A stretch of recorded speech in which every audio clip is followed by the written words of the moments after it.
Jauh sebelum Negara Kesatuan Republik Indonesia berdiri, Aceh Darussalam telah berdaulat sebagai sebuah kerajaan merdeka dan bahkan menjadi bagian dari kekhilafahan Turki Utsmaniyah.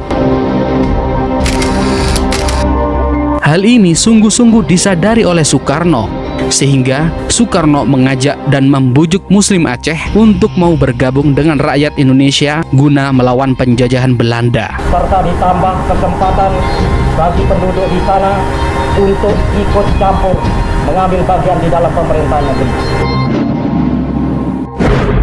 Dit zijn de eerste opnamen betreffende de militaire actie in Indonesië, genomen op het vliegveld van Semarang. Pada saat Indonesia mengalami agresi militer Belanda, Indonesia kewalahan.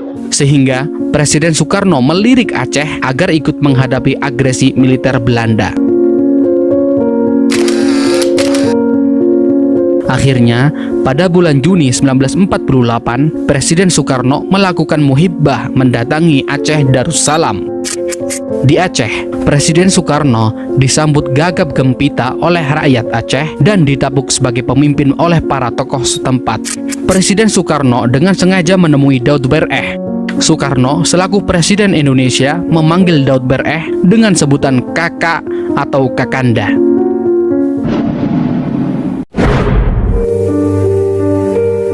Dalam sebuah pertemuan dengan Tengku Daud Bereh, Soekarno berharap agar tokoh terkemuka Aceh itu mengajak rakyatnya dalam perjuangan melawan Belanda.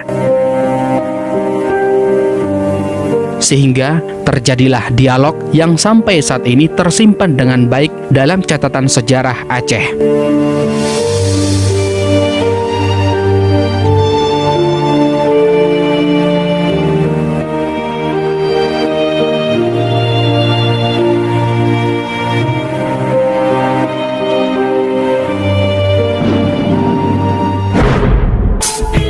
Soekarno-Hatta ke Aceh datang, mohon bantuan untuk bangun negara. Dalam buku kisah kembalinya Tengku Muhammad Daud Bereh ke Pengakuan Republik Indonesia karya Muhammad Nur El Ibrahimi menceritakan pertemuan antara Daud Bereh dan Presiden Soekarno. Inilah dialog Presiden Soekarno dengan Tengku Daud Bereh. Presiden Soekarno kepada Daud Bereh, "Kakak, saya minta bantuan kakak agar rakyat Aceh turut mengambil bagian dalam perjuangan bersenjata yang sekarang sedang berkobar antara Indonesia dan Belanda untuk mempertahankan kemerdekaan yang telah kita proklamirkan pada 17 Agustus 1945 kemarin." Daud Bereh menyambut ajakan Soekarno dengan senang hati. Kemudian Daud Bereh menjawab, "Saudara Presiden, saya menyatakan sanggup memenuhi permintaan tersebut asalkan perang yang dikobarkan adalah perang sabilillah, perang untuk menegakkan agama Allah. Sehingga kalau ada di antara kami yang terbunuh dalam perang itu, maka kami berarti mati syahid." Kemudian Soekarno mengiyakan permintaan Daud Bereh. Soekarno menegaskan, "Kakak, memang yang saya maksudkan adalah perang seperti itu, perang yang telah dikobarkan oleh pahlawan-pahlawan Aceh yang terkenal seperti Tengku Cik Ditiro, Cut Nyadin, dan Tengku Umar, yaitu perang yang tidak kenal mundur dan perang yang bersemboyan merdeka atau mati." Daud Bereh menjawab, "Kalau begitu, kedua pendapat kita telah bertemu Saudara Presiden. Dengan demikian, bolehlah saya mohon kepada Saudara Presiden bahwa apabila perang telah selesai, rakyat Aceh diberikan kebebasan menjalankan syariat Islam." Akhirnya permintaan ini juga dikabulkan oleh Soekarno. Soekarno menegaskan, "Kakak, hal itu kakak tidak usah khawatir sebab 90% rakyat Indonesia beragama Islam." Kemudian Daud Bereh menegaskan kembali, "Tapi maafkan saya Saudara Presiden kalau saya terpaksa mengatakan bahwa hal itu tidak menjadi jaminan bagi kami. Kami menginginkan suatu kata ketentuan dari Saudara Presiden." Kemudian Soekarno menjawab, "Kalau demikian saya setujui permintaan kakak itu." Dan kemudian Daud Bereh menyatakan, "Alhamdulillah, atas nama rakyat Aceh, Saya mengucapkan terima kasih banyak atas kebaikan saudara presiden. Kami mohon sudilah kiranya saudara presiden menulis sedikit di atas kertas ini, kata Daud Bereh seraya menyodorkan selembar kertas kepada Soekarno.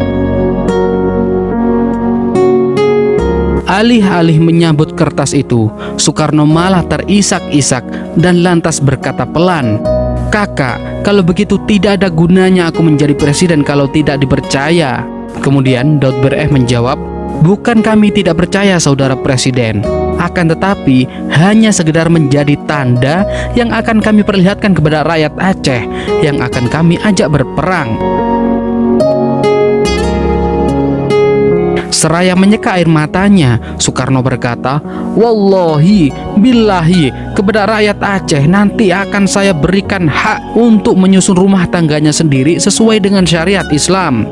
Dan wallahi, saya akan mempergunakan pengaruh saya agar rakyat Aceh benar-benar nanti dapat melaksanakan syariat Islam di daerahnya. Nah, apakah kakak masih ragu-ragu juga?" Akhirnya, perjanjian yang termaktub dalam kertas itu disepakati bersama oleh Presiden Soekarno yang mewakili Indonesia dan Tengku Daud Bereh yang mewakili rakyat Aceh. Mendengar janji tersebut, tokoh-tokoh Aceh semakin mempercayai Soekarno. Soekarno dipersilahkan menyebutkan kebutuhan yang urgen dari pemerintahan. Akhirnya, Presiden Soekarno mengatakan, alangkah baiknya jika Indonesia menjadi kapal udara untuk membuat pertahanan negara dan mempererat hubungan antara pulau dan pulau. Mendengar itu, rakyat Aceh merogoh saku dan mencopot perhiasan yang ada di tubuh mereka. Begitu tingginya semangat untuk berkorban. Bahkan antrian para donatur, baik orang kaya maupun rakyat biasa di beberapa masjid dan pusat pemerintahan kota raja yang sekarang menjadi Banda Aceh panjangnya sampai ratusan meter.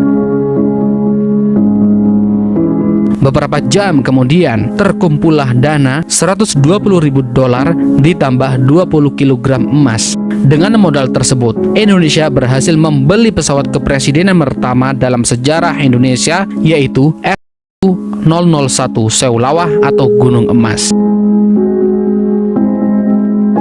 Setelah Tengku Daud Bereh berhasil mengimpun dana untuk perjuangan Republik Indonesia, Daud Bereh memohon kepada Presiden Soekarno agar diizinkan diberlakukannya syariat Islam di Aceh.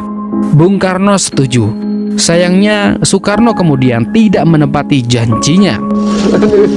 Where are you from? United States.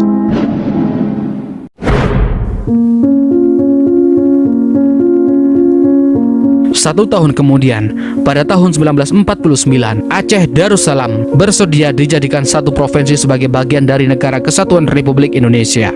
Namun, pada tahun 1951, belum kering bibir mengucap, Provinsi Aceh dibubarkan pemerintah pusat dan disatukan dengan Provinsi Sumatera Utara. Jelas sudah, hal ini menimbulkan sakit hati rakyat Aceh. Aceh yang porak-poranda setelah berperang cukup lama melawan Belanda, lalu menguras dan menghibahkan seluruh kekayaannya demi mempertahankan kemerdekaan Indonesia tanpa pamrih, oleh pemerintahan pusat bukannya dibangun dan ditata kembali, malahan Aceh dibiarkan terbengkalai. Bukan itu saja, hak untuk mengurus diri sendiri pun akhirnya dicabut. Rumah-rumah rakyat, dayah-dayah, Maunesah, dan sebagainya yang hancur karena peperangan melawan penjajahan Belanda dibiarkan porak-poranda. Selain itu, demi alasan persatuan, Presiden Soekarno menolak pemberlakuan syariat Islam di wilayah manapun di Indonesia. Presiden Soekarno menegaskan dalam pidatonya di hadapan rakyat Amuntai, Kalimantan Selatan pada tanggal 27 Januari 1953, Indonesia adalah sebuah negara nasional yang berideologi Pancasila dan bukan sebuah negara teokrasi dengan haluan agama tertentu.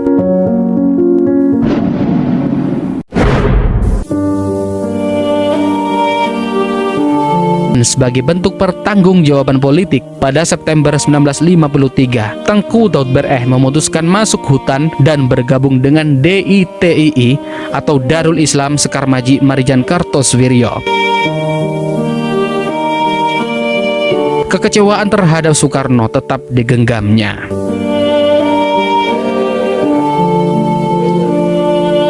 Bung Karno telah menjilat ludahnya sendiri dan mengkhianati janji yang telah diucapkan atas nama Allah. Kenyataan ini oleh rakyat Aceh dulu dianggap sebagai kesalahan yang tidak pernah termaafkan. Dari fakta sejarah ini, semoga kita senantiasa mengambil hal positif yang mungkin tidak mengurangi kehormatan sang proklamator Soekarno. Karena selain kondisi Indonesia yang pada saat itu mengalami beberapa serangan Belanda, bahkan berbagai pemberontakan membuat sang proklamator sebagai sosok pemimpin pasti sulit akan membuat suatu kebijakan dan keputusan yang akan diambilnya. Itulah sejarah antara Aceh dan Presiden Soekarno. Bukalah mata hatimu wahai pemuda. Salam mata hati pemuda. Salam jas merah.